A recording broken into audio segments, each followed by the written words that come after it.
My husband asked for cash for a boys' weekend, but I discovered he was actually whisking his mistress away for a lavish romantic escape.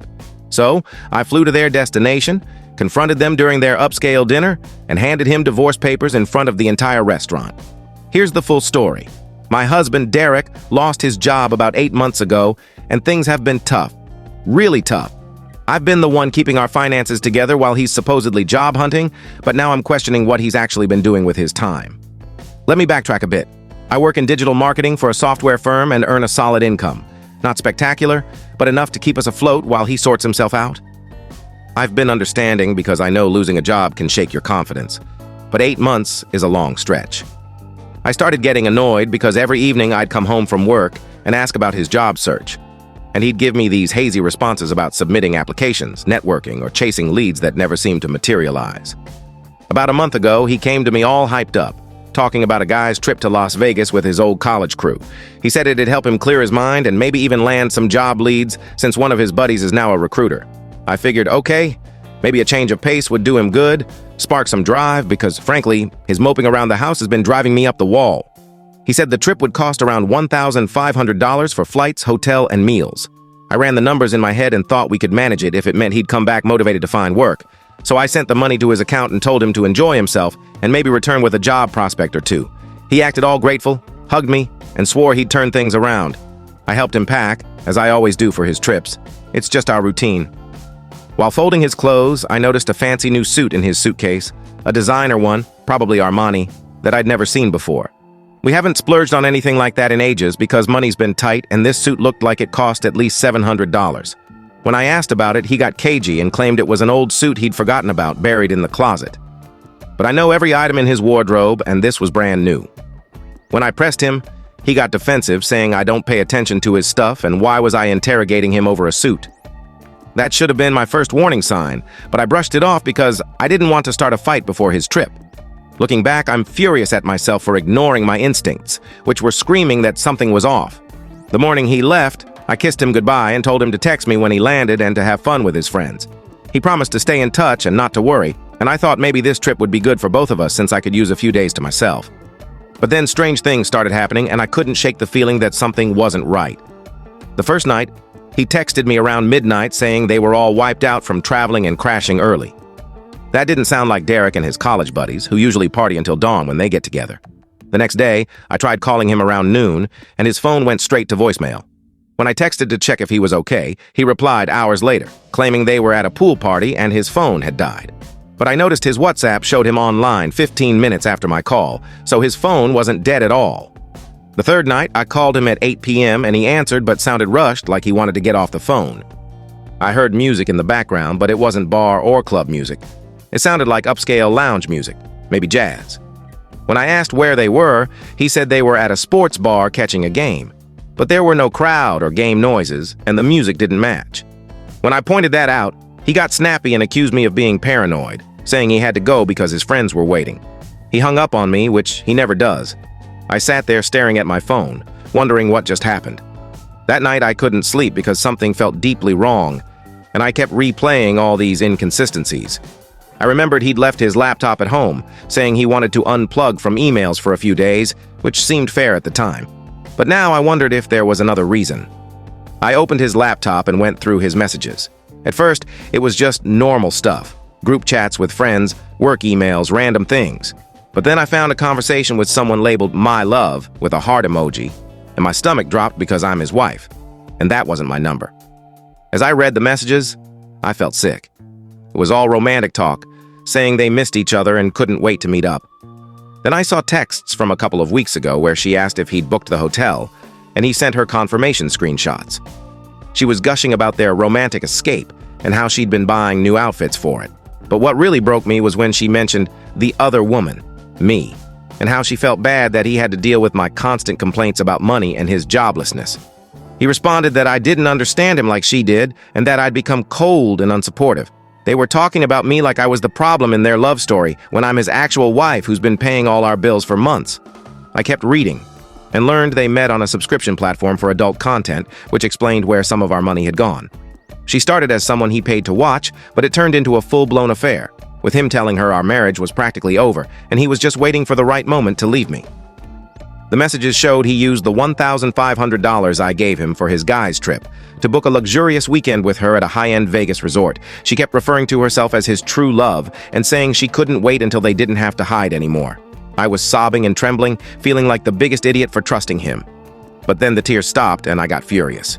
This man was living in my home, spending my money and eating my food while carrying on a secret relationship and making me feel crazy for asking basic questions. I screenshotted everything and sent it to myself. Then I did something impulsive but felt right. I checked his location using our shared Apple ID for Find My iPhone. He wasn't at the budget hotel he said he'd booked with his friends. He was at the Venetian in a suite that costs more per night than my weekly paycheck. Staring at his location, realizing he'd used my money to fund a romantic getaway with another woman while lying to me, something inside me snapped. I booked a flight to Vegas for the next morning without a second thought. I wasn't going to sit at home crying while he lived out his fantasy with my money, nor was I going to let him slink away with a quiet divorce where he could play the victim. I wanted to catch them red-handed, embarrass them, and make sure everyone knew what kind of man he was. Maybe that's petty. But I was done caring because he'd destroyed our marriage, and now I was going to ruin his little dream. The flight felt like an eternity. I kept checking his location, taking screenshots to document everything. He was moving around the hotel, probably lounging by the pool or dining at fancy restaurants with my money. I landed in Vegas around 3 p.m. and took an Uber to the Venetian. I sat in the lobby, strategizing my next move, refreshing his location. Around 6 p.m., I saw he was at an upscale restaurant in the hotel. I went to the hostess and said I was joining my husband for dinner, giving her Derek's name. She checked the reservation and said, "Oh, Mr. and Mrs. XYZ, right this way." I realized this woman had the audacity to use his last name like she was already his wife. I followed the hostess through the restaurant and spotted them before they saw me, cozy in a candle-lit corner booth, sipping wine. She was in a sparkly dress, and he was wearing that new suit I'd questioned. They were holding hands, laughing like a perfect couple, except he's married to me and spending my money. I walked up and said, "Hey, sweetheart, sorry I'm late." The look on Derek's face was unforgettable, like he'd seen a ghost and was about to lose it. She looked puzzled and asked who I was. I introduced myself as his wife, and her face went white as she turned to him. He started stammering, saying it wasn't what it looked like, possibly the dumbest thing to say when you're on a romantic date with another woman while your wife thinks you're with friends. She claimed she didn't know he was married, but I pulled out my phone and showed her their messages where she called herself his true love and referred to me as the other woman, plotting their future together. She went quiet fast. By now, we were causing a scene, with nearby tables staring. Derek tried to get me to sit down and talk privately, but I was done with private talks. I told him he could shove his calm discussions where the sun doesn't shine. I was loud, and I wanted everyone to hear. I laid into him about how he'd been lying, using my money to fund this affair while pretending to job hunt. He tried to interrupt, telling me to lower my voice, which only made me angrier. I told him not to tell me to calm down when he'd been cheating for months and spending my money on his subscription platform girlfriend. She tried to defend herself, saying she thought we were separated and that Derek said our marriage was over. I laughed and asked why, if our marriage was over, he was still living in my house, sleeping in my bed, and taking my money for this trip. She had no response. The restaurant manager came over asking if everything was all right. I told him it was far from all right because my husband brought his mistress here for a romantic dinner with my money. Derek, mortified, tried to pull me aside, but I wasn't budging. I slapped him across the face in front of everyone and called him a lying, cheating coward. Then I turned to her, grabbed the wine glass from their table, and splashed it in her face, saying she could have him because I was done. I pulled out divorce papers I'd had a lawyer friend draft on my phone the night before and served them to him right there. I told him he had 30 days to get his stuff out of my house and find somewhere else to live because our marriage was over. Then I started recording the whole scene on my phone and sent the video to his mom, his brother, his best friend, and their family group chat with a caption, "This is what Derek's been doing with my money while job hunting." The restaurant was buzzing, and some people were filming too. Derek begged me to stop, but it was too late. Everyone knew who he was now. His girlfriend was crying, her makeup streaking, looking nothing like her polished online photos. I walked out of that restaurant feeling lighter than I had in months. I took an Uber to the airport and caught a late flight home. I was exhausted but liberated, like I'd finally taken control instead of wondering what was wrong with me. Update 1. I can't believe the outpouring of support I've received since sharing this. So many of you said I'm not the asshole, which means a lot, because I've been questioning if I went too far with the public confrontation. Reading your comments has made me feel validated, and I'm glad I followed my gut instead of handling it quietly like some suggested. This man deserved to be called out for who he is, So Derek came back yesterday, and the look on his face when he saw his belongings boxed up on the front lawn was pure gold. Yes, I changed the locks, as some of you recommended, because I'm not naive enough to believe he wouldn't try to worm his way back with some pathetic apology. He pounded on the door, shouting that we needed to talk like adults. I yelled back that adults don't cheat on their spouses and spend their money on other women. He was out there for hours, trying different approaches. First, he was furious, insisting it was his house too. Laughable since his name's not on the mortgage, and he hasn't paid a cent toward bills in 8 months. I told him to call a lawyer if he thought he had any claim. Then he switched to groveling, saying he messed up, loved me, and would do anything to fix it. He was sobbing, claiming he was lost and scared about being jobless, and she took advantage of him. I almost felt sorry for him for a split second until I remembered their messages where he trashed me to her, calling me bitter and unsupportive, and planned their romantic getaway while lying to me daily. He tried to say it wasn't serious, just a fantasy that got out of hand. But I'd read their texts about their future together and her excitement for him to leave me, so his excuses were nonsense. I told him through the door that I'd already filed for divorce and he needed to find somewhere else to live because he wasn't welcome anymore. He begged harder, promising to delete his accounts, block her, and go to therapy, but it was too late. He asked to come in for clothes, and normally I'd consider it, but I told him everything he needed was in the boxes outside. Around 11 p.m., he gave up and called his brother to pick him up. I watched from my window as they loaded his stuff into a truck, and he kept glancing back, probably hoping I'd change my mind. But I didn't, because I'm done being the forgiving wife who excuses his behavior and puts him first. I've learned apologies don't mean you have to forgive. The wildest part? I feel relieved now that he's gone, like a burden's been lifted and I can finally breathe. I'm realizing I've been unhappy for longer than I admitted. Some of you asked if I felt bad for humiliating her too, and honestly, no. She knew he was married, spent my money, and called me the other woman like I was the intruder. She made her choice, and now she can face the fallout. Maybe she'll think twice before chasing a married man again. I'm meeting my lawyer tomorrow to start separating our finances, and I've already changed all my passwords and removed him from my accounts. It's strange how fast life changes when you stop excusing someone and prioritize yourself. I wish I'd done this sooner instead of convincing myself I was overreacting. Thank you all for the support. It's been incredible to know I'm not crazy and didn't deserve this treatment. Final update. You won't believe what happened today. It's so ridiculous I almost laughed, but it's also kind of sad. I was at work trying to focus on my projects when I got a call from an unknown number. It was Derek's subscription platform girlfriend, whose real name is apparently Lisa, sobbing and asking to talk because she had something important to say. I was like, what could this woman possibly want? But curiosity got the better of me, so I stayed on the line.